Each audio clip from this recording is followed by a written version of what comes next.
En su llama mortal la luz te envuelve, absorta, pálida, doliente, así situada contra las viejas hélices del crepúsculo que en torno a ti da vueltas. En su llama mortal la luz te envuelve, absorta, pálida, doliente, así situada contra las viejas hélices del crepúsculo que en torno a ti da vueltas.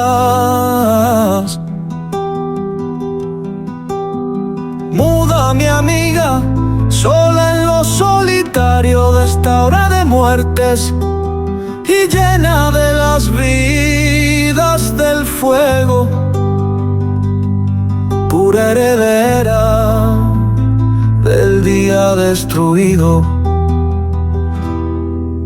Del sol cae un racimo en tu vestido oscuro, de la noche las grandes raíces crecen de súbito desde tu alma, y a lo exterior regresan las cosas en ti ocultas,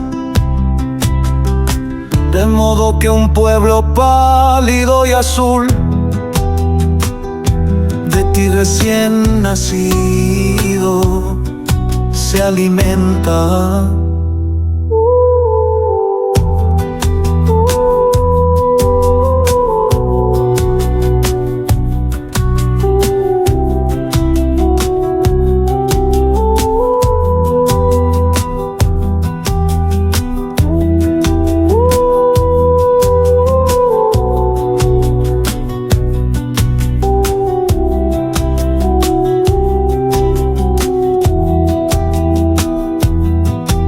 Grandiosa y fecunda y magnética esclava,